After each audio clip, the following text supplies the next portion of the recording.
నమస్కారం A1 Telugu first news TV వార్తలకు స్వాగతం. ముందుగా వార్తలోని ముఖ్యాంశాలు. హరీష్ రావుకు సవాల్ విసిరిన గజ్జల కాంతం ఘాటు వ్యాఖ్యలు. సిద్దిపేటలో కవితపై గెలవాలని హరీష్ కు సవాల్ విసిరారు. బీఆర్ఎస్ అప్పులపై కాంగ్రెస్ నేత గజ్జల కాంతం విమర్శలు. అభివృద్ధి దిశగా కాంగ్రెస్ ప్రభుత్వం సాగుతోందని వ్యాఖ్య. చోరీ కేసులో రికవరీ మేళా నిర్వహించిన సిపి బాగ్చి.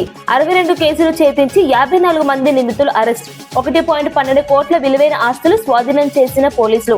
బాధితులకు స్వాధీనం చేసిన వస్తువులు తిరిగి అందజేత.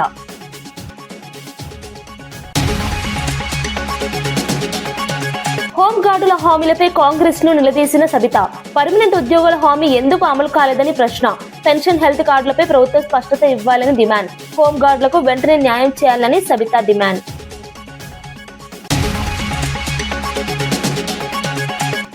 ఎంపీ సీట్ల పెంపుపై రేవంత్ పై రఘునందన్ రావు విమర్శలు. సీట్ల పెంపుపై సీఎంకు అవగాహన లేదని రఘునందన్ వ్యాఖ్య. ఉత్తర దక్షిణ విభేదాలకు సంబంధం లేదని బీజేపీ స్పష్టం. కాంగ్రెస్ ప్రాంతీయ రాజకీయాలు చేస్తోందని రఘునందన్ ఆరోపణ. బస్సుల కొరతపై విశాఖలో ఎస్ఎఫ్ఐ నిరసన ర్యాలీ. విద్యార్థులు తీవ్ర ఇబ్బందులు పడుతున్నారని ఎస్ఎఫ్ఐ ఆందోళన. బస్సుల సంఖ్య పెంచాలని ర్యాలీలో డిమాండ్. సమస్య పరిష్కారం లేకపోతే ఆందోళనలు ఉధృతం హెచ్చరిక. Visakhapatnam police commissioner doctor Shankhabrata Bagchi recovery Mela నిర్వహించారు. ఫిబ్రవరి నెలలో నమోదైన 62 చోరీ కేసులను పోలీసులు ఛేదించినట్లు తెలిపారు. మొత్తం 54 మంది నిందితులను అరెస్ట్ చేశారు. సుమారు 1.12 కోట్ల రూపాయల విలువైన బంగారం, వెండి, నగదు స్వాధీనం చేసుకున్నారు. 301 మొబైల్ ఫోన్లను కూడా రికవరీ చేశారు.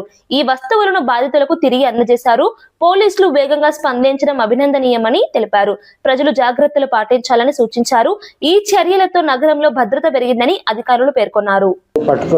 పట్టుకొని దాదాపు 1 కేజీ 790 గ్రామ్ బంగారము, 6 కేజీలు 140 గ్రామ్ వెండి, క్యాష్ 7,27,500 రూపాయలు, 9 మోటార్ సైకిల్స్, 3 ఆటోలు, 1 మహేంద్ర వ్యాన్, మొబైల్ ఫోన్ 303. మొత్తం ప్రాపర్టీ విలువ 1,12,00,000. విశాఖపట్నంలో ఆర్టీసీ బస్సుల కొరతపై ఎస్ఎఫ్ఐ ఆందోళన చేపట్టింది. విద్యార్థులు తీవ్ర ఇబ్బందులు పడుతున్నారని జిల్లా కార్యదర్శి వెంకటరమణ తెలిపారు. బస్సుల సంఖ్య పెంచాలని డిమాండ్ చేస్తూ గాంధీ విగ్రహం నుంచి రీజనల్ మేనేజర్ కార్యాలయం వరకు ర్యాలీ నిర్వహించారు. గీతం యూనివర్సిటీకి ఇచ్చిన బస్సుల కాంట్రాక్ట్ ను రద్దు చేయాలని డిమాండ్ చేశారు. విద్యార్థుల అవసరాలను ప్రభుత్వం పట్టించుకోవాలని కోరారు. సమస్య పరిష్కారం కాకపోతే ఆందోళనలు ఉధృతం చేస్తామని హెచ్చరించారు. ఈ నిరసనతో విద్యార్థి సమస్యలు మళ్లీ చర్చకు వచ్చాయి. అధికారులు స్పందించాలన్న డిమాండ్ పెరుగుతోంది. ఆర్టీసీ రీజనల్ మేనేజర్ అప్పలనాయుడు హామీతో విద్యార్థులు తమ ధర్నాను విరమించారు.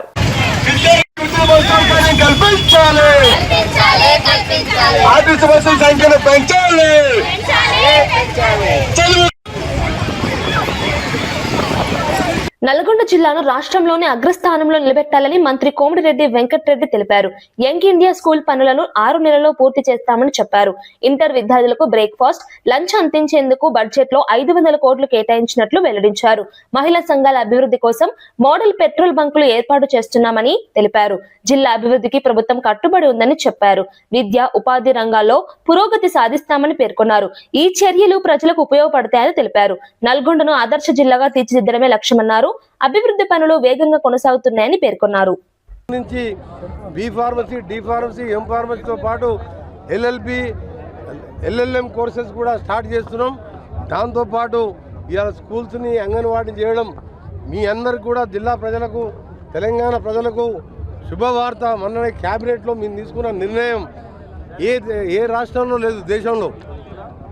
అది ఇంటర్మీడియట్ చదివే పిల్లలకు కూడా అంటే పబ్లిక్ స్కూల్ కాన్ఫరెన్స్కి ఒక పబ్లిక్ స్కూల్ లెక్క ఈరోజు 15 కోట్లతోని స్థలాలు కూడా ఎంపిక చేసి దాన్ని కూడా పబ్లిక్ స్కూల్ కట్టడం. మీకు తెలుసు young India schools Nalgonda school అయితే ఆల్మోస్ట్ ఇంకా 6 నెలల్లో కంప్లీట్ చేస్తున్నాం.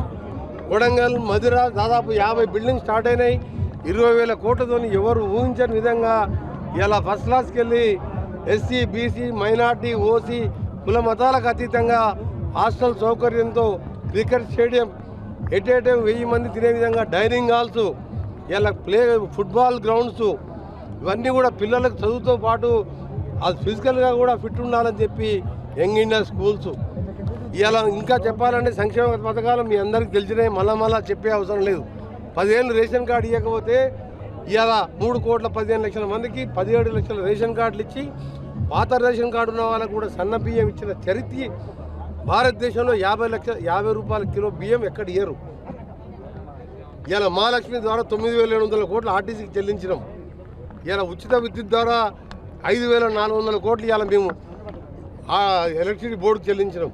ఇవన్నీ సంక్షేమ పథకాలు అన్నీ చేస్తే ప్రతి కుటుంబానికి 60-70 వేలు సంవత్సరాన్ని ఆదా చేస్తూ ఇంకా చేయవలసిన కార్యక్రమాలను మహిళల్ని కోటీశ్వరం చేసే విధంగా నల్గొండలో ఒక మోడల్ పెట్రోల్ బంకు ఇప్పటికీ 2 నారాయణపేట మన సంగారెడ్డిలో స్టార్ట్ అయింది. నల్గొండలో 2 నెలల్లో కంప్లీట్ చేస్తానికి కలెక్టర్ గారు ఎప్పుడు కూడా దాని మీద ఫాలోఅప్ చేస్తున్నారు. దీంట్లో మాది 1.5 ఎకర్లో పెట్రోల్ బంక్తో పాటు సూపర్ మార్కెట్ అలానే రెస్టారెంట్ జరిగే బంక్ ఏంటంటే సాగర్ పోయే రోడ్డు, మిర్యాలు కూడా పోయే రోడ్డు, కనీసం 50 లక్షల ఆదాయం వచ్చే విధంగా సంఘబంధాలను కూడా ప్రోత్సహిస్తూ నల్గొండ జిల్లాని 450 కోట్లతో లైనింగ్ చేస్తూ అందరు అనుకున్నారు ఎస్ఎల్పిడి కూలిపోయిందని, కొందరు నవ్విండ్రు, కొందరు సంతోషం చేసిండ్రు, కొందరు పండుగలు చేసుకున్నారు. మేము ఏడ్చినాం, 8 మంది చనిపోయినరు, 10 ఏళ్ళు ఇప్పటికే ఆలస్యమైందని ఆ రోజు కొట్లాడి సాధించుకున్న సొరంగ మార్గం 2 రోజులు ఏడిస్తే దాన్ని కూడా మమ్మల్ని దాని మీద కూడా మా మీద కామెంట్ చేసినా మేము ఎక్కడ కూడా మేము భయపడలేదు, బాధపడలేదు. వాళ్ళ పాపాన వాళ్ళ పోతారు అనుకున్నాం. కొత్త టెక్నాలజీతో 65 మీటర్ల పూర్తి అయింది. ఇప్పుడు దాన్ని ఇంకా స్పీడప్ చేసి 28 డిసెంబర్ లోపు. కర్ణాటకలో ఐపీఎల్ టికెట్ల విషయంలో వివాదం చెలరేగింది. ఆర్సీబీ వర్సెస్ ఎస్ఆర్హెచ్ మ్యాచ్ కు మంత్రులు ఎమ్మెల్యేలకు టికెట్లు ఇవ్వలేదని కాంగ్రెస్ ఎమ్మెల్యే కాశప్పనవర్ విజయానంద శివశంకరప్ప ఆగ్రహం వ్యక్తం చేశారు. ప్రభుత్వం నుంచి అన్ని సౌకర్యాలు పొందుతున్న క్రికెట్ అసోసియేషన్ గౌరవం ఇవ్వడం లేదని విమర్శించారు. టికెట్లను బ్లాక్ లో అమ్ముతున్నారని ఆరోపించారు. 5,000 రూపాయల టికెట్ ను 35,000 రూపాయలకు కొనాల్సి వస్తోందని తెలిపారు. ఈ అంశం రాష్ట్ర రాజకీయాల్లో చర్చకు దారితీసింది. క్రీడా సంఘాల పనితీరుపై ప్రశ్నలు తలెత్తుతున్నాయి. టికెట్ వ్యవస్థలో పారదర్శకత అవసరమని అభిప్రాయాలు వ్యక్తమవుతున్నాయి. They are not respecting the MLAs. They are not issuing the tickets. Even they are telling online. Online is all we know. It's all the black market. Like they are taking in the online. Their bookies are there. They are selling it in a black. One ticket which is cost 5,000 rupees.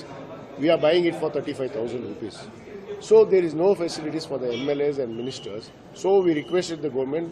Opposition leader has raised the issue in the assembly.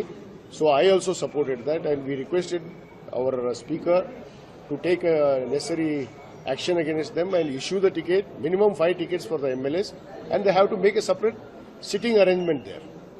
We are VIPs. We can't go in the queue and stand there. We went last time. We were standing in the queue. They are sending us in some gallery with the public. It's not going to happen. So they have to have certain respects. So they have to take a necessary action. We requested our Deputy CM. He also promised us he'll solve this problem and get the tickets for us and make a separate statement for us for a sitting arrangement in the stadium. Sir, last week Home Minister had a meeting with the KSCA and they have released the guidelines also. Regarding that also they have released. So how do you see that? No. There is no guidelines. They won't listen anybody. They have become that much big. KSCA has become that much big because these IPL matches are going. They won't listen to anybody. They are collecting the money and they are enjoying. This is not going to happen. If this is the same thing is going to happen, we are going to fight against it. Vikarabad జిల్లా పరిగి మండలం కాడ్లాపూర్ గ్రామంలో భూ సేకరణపై ఉద్రిక్త పరిస్థితులు నెలకొన్నాయి. Industrial park పేరుతో ప్రభుత్వం బలవంతంగా భూములు తీసుకుంటోందని కాంగ్రెస్ సర్పంచ్ పులిందర్ ఆరోపించారు. పార్టీ కోసం పనిచేసిన తమ గ్రామ ప్రజల భూములను లాక్కోవడం అన్యాయమని అన్నారు. ఎమ్మెల్యే రామ్మోహన్ రెడ్డిని కలిసి విజ్ఞప్తి చేసినా స్పందన లేదని తెలిపారు. ఎంఆర్ఓ, ఆర్డీఓ, కలెక్టర్ కు వినతి పత్రాలు ఇచ్చినప్పటికీ పరిష్కారం కాలేదన్నారు. భూములు తీసుకుంటే రైతులు రోడ్డున పడతారని ఆందోళన వ్యక్తం చేశారు. ప్రభుత్వం వెంటనే భూ సేకరణ ఆపాలని డిమాండ్ చేశారు.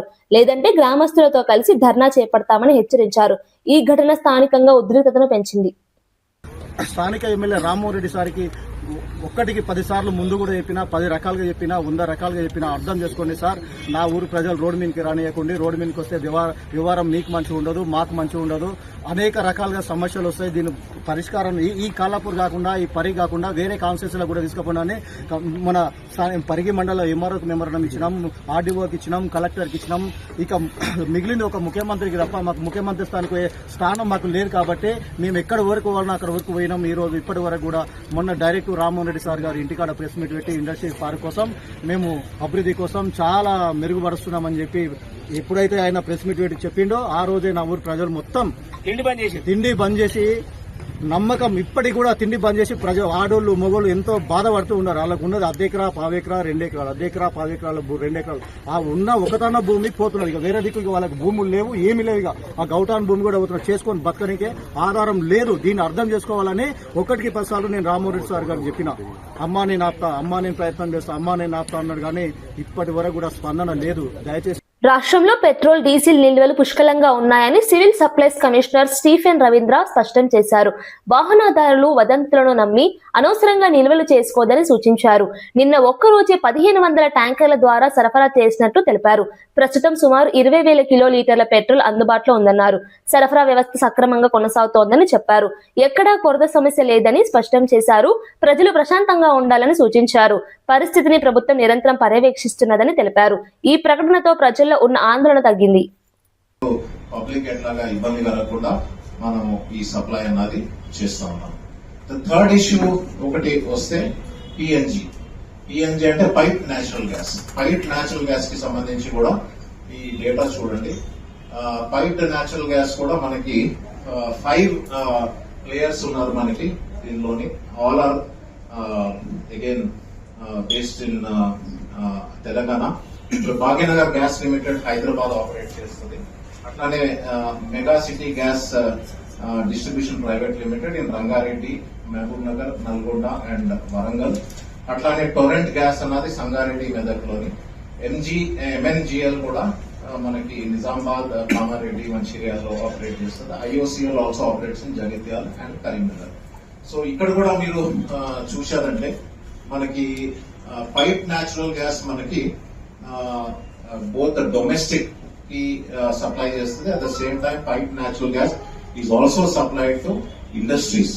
సో ఇక్కడ చూశారంటే మనకి పైప్ న్యాచురల్ గ్యాస్ మనకి టోటలీ యాజ్ ఆఫ్ నౌ 1,03,000 వరకు మనకి పైప్ న్యాచురల్ గ్యాస్ కనెక్షన్స్ ఉన్నాయి. సో ఇక్కడ మనకి ఈ వాల్యూమ్స్ చూడండి. ఈ పైప్ న్యాచురల్ గ్యాస్ కి సంబంధించి కూడా 5,584 మనకి క్యూబిక్ మీటర్స్ జనరల్లీ వాల్యూమ్ వీళ్ళు సప్లై చేస్తా ఉన్నారు. And industrial pipe natural gas కూడా 2,78,400 వరకు మనము వీళ్ళతో సప్లై చేస్తా ఉన్నాం. సో ఇక్కడ pipe natural gas and CNG కూడా అసలు మనకి కొరత లేదు. ఇక్కడ సిఎన్జి ఏమో వెహికల్స్ చూడండి, వెహికల్స్ కి సంబంధించి మనకి ఈ డేటా.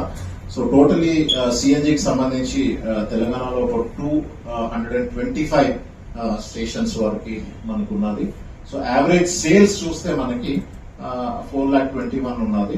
అట్లానే మనకి కరెంట్ సేల్స్ అన్నది ఇప్పుడు చూస్తే 4,19,000 వరకు ఉన్నది.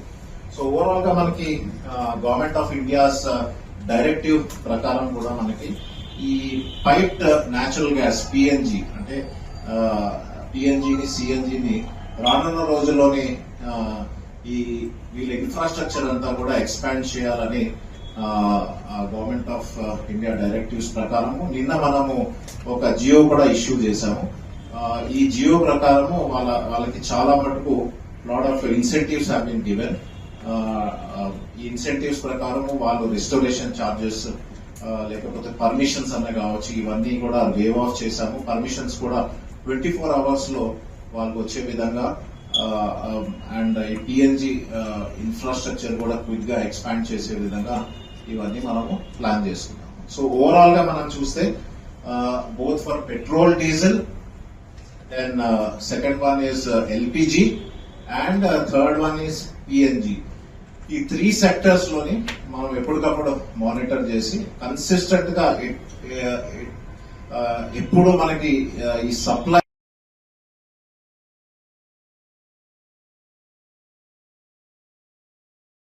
రాష్ట్రంలో నిర్మాణంలో ఉన్న ప్రభుత్వ మెడికల్ కళాశాలలను వెంటనే పూర్తి చేసి ప్రారంభించాలని పలు సంస్థలు డిమాండ్ చేశాయి. గుంటూరు, పులివెందులలో జరిగిన పర్యటనలో వివిధ పార్టీ నేతలు, సామాజికవేత్తలు పాల్గొన్నారు. పీపీపీ విధానంలో కళాశాలలు నిర్మిస్తే పేద విద్యార్థులకు నష్టం జరుగుతుందని ఆందోళన వ్యక్తం చేశారు. రిజర్వేషన్లు అమలు కాకపోవచ్చని హెచ్చరించారు. పేదలకు ఉచిత వైద్యం అందకపోవచ్చని తెలిపారు. ప్రభుత్వ రంగంలోనే కళాశాలలను ప్రారంభించాలని డిమాండ్ చేశారు. ఈ అంశం రాజకీయంగా ప్రాధాన్యం సంతరించుకుంది. ప్రభుత్వ వైద్య కళాశాల కూటమి ప్రభుత్వం అధికారంలోకి రాకముందు గత ప్రభుత్వం 17 ప్రభుత్వ వైద్య కళాశాలను మంజూరు చేసింది. అందులో 6 ప్రభుత్వ వైద్య కళాశాలలు ప్రారంభమయ్యాయి గత ప్రభుత్వం. ప్రస్తుతం ఈ సంవత్సరము పిడుగురాళ్ళ ప్రభుత్వ వైద్య కళాశాలను ప్రారంభించాలని ఈ గవర్నమెంట్ నిర్ణయించింది. ఇంకా మిగతా 17లో 6 గతంలో 1 ఇప్పుడు అనుకున్నారు. మిగతా 10 ఆ 10లో పులివెందుల, పెనుగొండ, మదనపల్లి, ఆదోని, మార్కాపురం, బాపట్ల, పార్వతీపురం, అమలాపురం, నర్సీపట్నం, పాలకొల్లు ఈ 10 ప్రభుత్వ వైద్య కళాశాలలు కానీ మంజూరు చేయడం జరిగింది. ఇవి ఈ 21 నెలలుగా ఎక్కడ వేసిన గొంగలు అక్కడే సొంతంగా ఉండే పని, ఒక్క పని జరగలేదు. అందులో మన పులిందులకు సంబంధించి ఈ కూటమి ప్రభుత్వము అధికారంలోకి రాకముందు దాదాపు 47 ఎకరాల 58 సెంట్లు, దాదాపు 100-150 కోట్ల రూపాయలు విలువ చేసే భూమిని వచ్చేసి ఈ ప్రభుత్వ వైద్య కళాశాలకు అప్పగించడం జరిగింది. రెండవది 412 కోట్ల రూపాయలు ఖర్చు చేయడం జరిగింది. మూడవది 625 పడకల ఆసుపత్రిని మంజూరు చేయడమే కాకుండా భవనాలు పూర్తయినాయి. ఆసుపత్రి ఇక్కడికి షిఫ్ట్ అయింది, రన్నింగ్లో ఉంది. మెడికల్ కళాశాల భవనాలకు సంబంధించి 60 నుండి 70% పూర్తయినాయి. ప్రభుత్వ నర్సింగ్ కాలేజీకి సంబంధించి భవనాలు 100% పూర్తయినాయి. క్వార్టర్స్, హాస్టల్స్కు సంబంధించి 60 నుంచి 70% పూర్తయినాయి. తర్వాత సిబ్బంది ఈ ప్రభుత్వం అధికారంలోకి రాకముందు కళాశాలకు ప్రిన్సిపల్ ఉన్నాడు, హాస్పిటల్కు సూపరింట్ ఉన్నారు, తర్వాత 2 ఏడీస్ ఉన్నారు, ఒక ఏవో ఉన్నారు, హెచ్ఓడీస్ ఉన్నారు, 60 మంది professors, associate professors, assistant professors ఉన్నారు, 70 మంది నర్సులు ఉన్నారు, 130 మంది సిబ్బంది ఉన్నారు. ఈ పరిస్థితిలో కేంద్రం నుండి నేషనల్ మెడికల్ కమిషన్ వాళ్ళు వచ్చి చూసి ఇంద్రభవనాలు అంటే భవనాలు ఉన్నాయి, ఫ్యాకల్టీ ఉంది అని చెప్పి వాళ్ళు క్షేత్రస్థాయిలో పరిశీలించి 2024-25 విద్యా సంవత్సరానికి 50 ఎంబీబీఎస్ సీట్లు కేటాయించారు. 2024 ఆగస్టు 16వ తారీఖు. కానీ ఈ చంద్రబాబు ప్రభుత్వం ఏం చేసింది? ఒక లేఖ రాసింది, భవనాలు పూర్తి కాలేదు, ఫ్యాకల్టీ లేదు, కాబట్టి మేము నడపలేము కాలేజీని, మాకు 50 ఎంబీబీఎస్ సీట్లు వద్దని చెప్పేసి లేఖ రాసింది. ఇది చరిత్రలో ఒక చారిత్రక తప్పిదం. ఇటువంటి పనికి మాలిన ప్రభుత్వం దేశంలో గాని. బీజేపీ ఎంపీ రఘునందన్ రావు ముఖ్యమంత్రి రేవంత్ రెడ్డిపై విమర్శలు గుప్పించారు. ఎంపీ స్థానాల పెంపుపై ఆయనకు కనీస అవగాహన లేదని అన్నారు. దేశవ్యాప్తంగా అన్ని రాష్ట్రాల్లో 50% సీట్ల పెంపు ఉంటుందని తెలిపారు. దీనికి ఉత్తరాది, దక్షిణాది విభేదాలతో సంబంధం లేదని స్పష్టం చేశారు. మాజీ ప్రధాని పివి నరసింహారావుకు ఢిల్లీలో గౌరవం ఇవ్వలేని కాంగ్రెస్ నేతలు ఇప్పుడు ప్రాంతీయవాదం మాట్లాడడం హాస్యాస్పదమని ఎద్దేవా చేశారు. రాజకీయ ప్రయోజనాల కోసం ప్రజలను తప్పుదారి పట్టిస్తున్నారని ఆరోపించారు. ఈ వ్యాఖ్యలు రాష్ట్ర రాజకీయాల్లో చర్చకు దారితీశాయి. రేవంత్ రెడ్డి కాంగ్రెస్ పార్టీ చేసింది కదా, ఎలక్షన్ కొట్లాడి గెలుగురాబాయ్ అంటే బొంకుడు, మాట్లాడితే ఉత్తరాది దక్షిణాది. ఏం చేసింది కాంగ్రెస్? ఏం చేసింది దక్షిణాది? దేశంకి వెళ్ళి కాక కాంగ్రెస్ కి ఒక ఆయన దక్షిణాదికి వెళ్ళి ప్రధానమంత్రి అయ్యిండు. పాపం పెద్దలు పూజలు ఆయన చనిపోతే ఆయన డెడ్ బాడీని కూడా ఏఐసీసీ ఆఫీస్ కి తీసుకుపోలే. మీరు యాడుండే ఆ రోజు రేవంత్ అన్న? ఆ రోజు కనవాలే. మరి ఉత్తరాదిలకు 10 ఎకరాలు 20 ఎకరాల సమాధులు కడితే దక్షిణాదికి వెళ్ళిన యొక్క ప్రధానమంత్రికి ఢిల్లీలో ఒక ఘాటు కట్టడానికి చేత కాలేదు మీకు, పీవీ ఘాట్. సిద్దిపేట కాంగ్రెస్ ఇన్ఛార్జి పూజల హరికృష్ణ గాంధీ భవన్ లో మీడియా సమావేశం నిర్వహించారు. హరీష్ రావు తన స్థాయి తెలుసుకోవాలని సూచించారు. సీఎం రేవంత్ రెడ్డిపై పోటీ చేస్తానన్న వ్యాఖ్యలపై స్పందించారు. గత 10 ఏళ్లలో సిద్దిపేటకు ఒక్క ఫ్యాక్టరీ కూడా ఎందుకు రాలేదని ప్రశ్నించారు. రైతు రుణమాఫీపై రాజీనామా చేస్తానన్న హరీష్ ఎందుకు వెనక్కి తగ్గారని నిలదీశారు. కాంగ్రెస్ ప్రభుత్వం వచ్చిన తర్వాతే అభివృద్ధి ప్రారంభమైందని తెలిపారు. ఆయిల్ పామ్ ఫ్యాక్టరీ ఏర్పాటు కూడా అదే భాగమని చెప్పారు. సిద్దిపేట అభివృద్ధికి నిధులు కేటాయించామని పేర్కొన్నారు. ఈ వ్యాఖ్యలు రాజకీయంగా చర్చకు దారితీశాయి. తెలంగాణ సెంటిమెంట్ అడ్డు పెట్టుకొని ఎస్టీలను బీసీలను మోసం చేసి నీ మామను అడ్డు పెట్టుకొని గెలిచొచ్చినోడివి. ఊరు సీఎం ఉండరా, పోటీ చేస్తాం. సీఎం నువ్వు సీఎం నీ మీద పోటీ చేయవలసిన అవసరం లేదు. నువ్వు ఆ స్థాయికి దగ్గర మనిషి కూడా కాదు. నీ స్థాయి ఏంటి? నీ స్థాయి ఏంది? నీ స్థాయికి దగ్గర మనుషులను అక్కడ పెడుతున్నాము.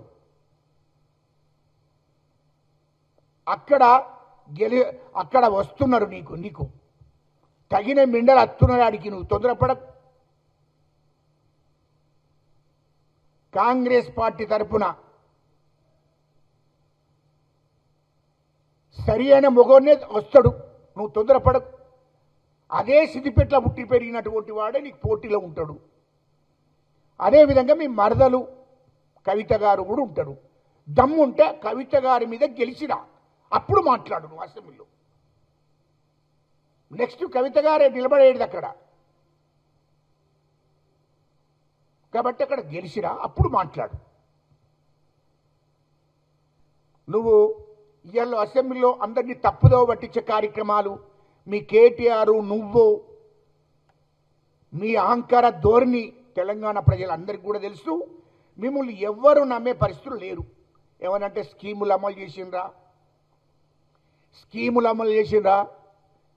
లుచ్చానా కొడుకులారా, మీ కేసీఆర్, కేటీఆర్, హరీష్ రావు మీరు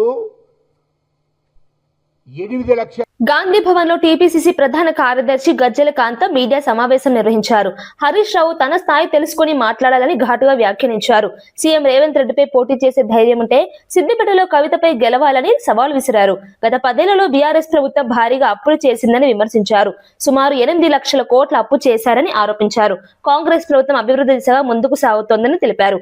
జీవన్ రెడ్డికి పార్టీ అన్ని అవకాశాలు ఇచ్చిందని పేర్కొన్నారు. అయినప్పటికీ ఆయన వ్యాఖ్యలు సరైనవి కావని అన్నారు. ఈ వ్యాఖ్యలు రాజకీయంగా చర్చకు దారితీశాయి. అస్తమానం ఏది మాట్లాడు. అరే ఆర్మూరు నియోజకవర్గ అభివృద్ధి గురించి మాట్లాడు. పొద్దున్న లేవంగానే ఏదో ఒక బక్వాస్ మాటలు, చిల్లర పలుకులు, చిల్లర వ్యవహారాలు.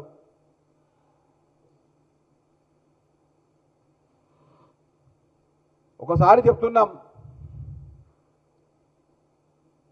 ఇంకోసారి చెప్పం. ఈసారి చెప్తున్నాము, ఇంకోసారి చెప్పం. రాకేష్ రెడ్డి గారు మాట అదుపులో పొదుపులో భవిష్యత్తు శూన్యం అవుతుంది.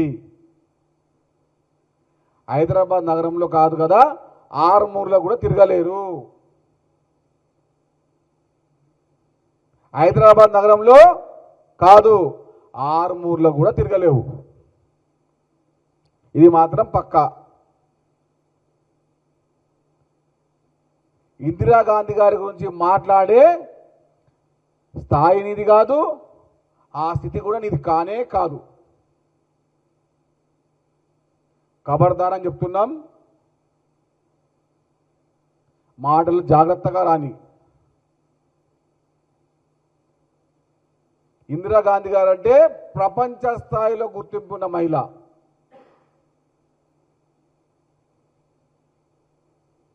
చిల్లరగా మాట్లాడతాం, ఇట్లనే మాట్లాడతాం అని మాట్లాడితే మేము కూడా నీకన్నా మించి మాట్లాడగలం. మాట్లాడితే వినే శక్తి స్థామత మీకు ఉండాలి. ఆ విషయాన్ని మర్చిపోకండి.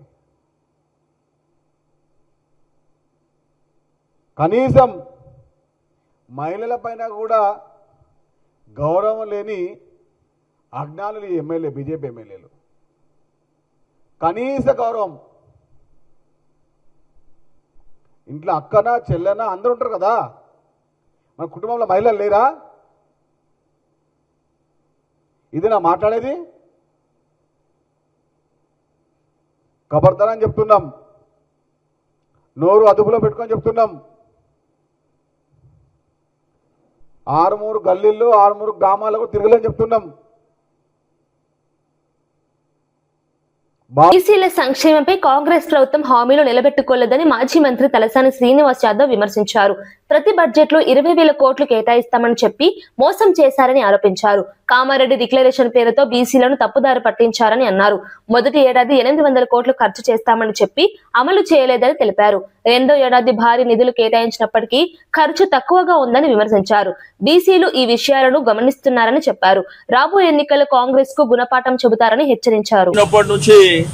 ఎవరన్నా బీసీలకు ద్రోహి అంటే అది కాంగ్రెస్ ప్రభుత్వమే. ఆ రోజు బీసీ సబ్ ప్లాన్ పెడతామని చెప్పి అదే విధంగా సంవత్సరానికి 20,000 కోట్ల రూపాయలు ఇస్తామని చెప్పినటువంటి ప్రభుత్వం వీరి యొక్క మోసపూరితమైనటువంటి హామీ 42% రిజర్వేషన్లు ఇస్తామని అదొక డ్రామా నడిపించారు. అదే విధంగా ప్రతి సంవత్సరం 20,000 కోట్ల రూపాయలు ఇస్తామని చెప్పి మొదటి సంవత్సరం 9,000 కోట్లు ఆల్రెడీ అంకల గారడి అని చెప్పి ఫైనాన్స్ మినిస్టర్ గారు చెప్తా ఉంటారు. మాది అంకల గారడి కాదు, వాస్తవికంగా ఇచ్చేటువంటి బడ్జెట్ అని చెప్పి. కానీ మొదటి సంవత్సరం వాళ్ళు ఖర్చు పెట్టింది మరి 800 కోట్ల రూపాయలు. అదే విధంగా రెండో సంవత్సరం 11,000 కోట్ల రూపాయలు కేటాయింపులు చేసి అందులో ఖర్చు పెట్టింది కూడా 3,000 కోట్ల రూపాయలే. మరి ఈ విధమైనటువంటి మోసాలు చేయడమే కాకుండా మా వాళ్లకు కాంట్రాక్ట్లు ఇస్తామని చెప్పారు, అది ఒక మోసం. బీసీలని స్వాతంత్రం వచ్చినప్పటి నుంచి మోసం చేసినటువంటి కాంగ్రెస్ ప్రభుత్వానికి బుద్ధి చెప్పే రోజులు ఆసన్నమైనాయని చెప్పి నేను ఈ సందర్భంగా తెలియజేస్తా ఉన్నాను. ఈ రోజు సమాజంలో 50% పైన ఉన్నటువంటి బీసీలకు మరి ఆ రోజు డెడికేషన్ కమిషన్ అని, జీవోలని, ఆర్డినెన్స్లని మరి కేంద్రంలో అక్కడ ఢిల్లీలో వెళ్లి జంతర్ మంతర్ దగ్గర ఒక సర్కస్ నడిపించినటువంటి కాంగ్రెస్ మరి ఈ రోజు రాష్ట్ర వ్యాప్తంగా ఉన్నటువంటి బీసీలు మరి రోడ్ల మీదకి వచ్చేటువంటి రోజులు ఆసన్నమైనాయి అని చెప్పి నేను ఈ సందర్భంగా తెలియజేస్తూ తప్పకుండా రాబో రోజుల్లో ఈ కాంగ్రెస్ ప్రభుత్వాన్ని బీసీలే బొంద పెడతారని చెప్పి నేను ఈ సందర్భంగా తెలియజేస్తా ఉన్నాను. మీకు హామీలు ఇవ్వమని చెప్పిండి ఎవడు, మమ్మల్ని మోసం చేసి ఓట్లు వేయించుకొని ఈ రోజు మరి అనేకమైనటువంటి సందర్భాలలో మరి మమ్మల్ని కించపరిచే విధంగా మొన్న లోకల్ బాడీ ఎలక్షన్ లో జనరల్ స్థానాలలో కూడా బీసీలు గెలిచినటువంటిది అది దేనికి సంకేతం ఒకసారి గుర్తుంచుకోవాల్సినటువంటి అవసరం ఉంది. కాబట్టి ఆ రోజు కేసీఆర్ గారి ప్రభుత్వంలో మరి అనేకమైనటువంటి కార్యక్రమాలు మాకు గురుకుల పాఠశాలలు 19 ఉంటే 320. వార్తలు ముగించే ముందు ముఖ్యాంశాలు మరోసారి. హరీష్ రావుకు సవాల్ విసిరిన గజ్జెల కాంతం ఘాటు వ్యాఖ్యలు. సిద్దిపేటలో కవితపై గెలవాలని హరీష్ కు సవాల్ విసిరారు. బీఆర్ఎస్ అప్పులపై కాంగ్రెస్ నేత గజ్జెల కాంతం విమర్శలు. అభివృద్ధి దిశగా కాంగ్రెస్ ప్రభుత్వం సాగుతోందని వ్యాఖ్య. చోరీ కేసులో రికవరీ మేళా నిర్వహించిన సిపి బాగ్చి. 62 కేసులు ఛేదించి 54 మంది నిందితులు అరెస్ట్. 1.12 కోట్ల విలువైన ఆస్తులు స్వాధీనం చేసిన పోలీసులు. బాధితులకు స్వాధీనం చేసిన వస్తువులు తిరిగి అందజేత.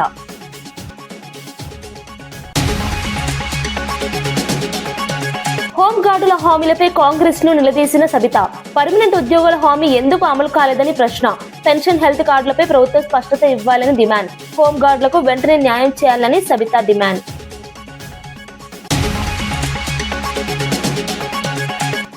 ఎంపీ సీట్ల పెంపుపై రేవంత్ పై రఘునందన్ రావు విమర్శలు. సీట్ల పెంపుపై సీఎంకు అవగాహన లేదని రఘునందన్ వ్యాఖ్య. ఉత్తర దక్షిణ విభేదాలకు సంబంధం లేదని బీజేపీ స్పష్టం. కాంగ్రెస్ ప్రాంతీయ రాజకీయాలు చేస్తోందని రఘునందన్ ఆరోపణ. బస్సుల కొరతపై విశాఖలో ఎస్ఎఫ్ఐ నిరసన ర్యాలీ. విద్యార్థులు తీవ్ర ఇబ్బందులు పడుతున్నారని ఎస్ఎఫ్ఐ ఆందోళన. బస్సుల సంఖ్య పెంచాలని ర్యాలీలో డిమాండ్. సమస్య పరిష్కారం లేకపోతే ఆందోళనలు ఉధృతం హెచ్చరిక. ఇవి ఈనాటి వార్తా విశేషాలు. మరో బులెటిన్లో మళ్ళీ కలుద్దాం. నమస్కారం.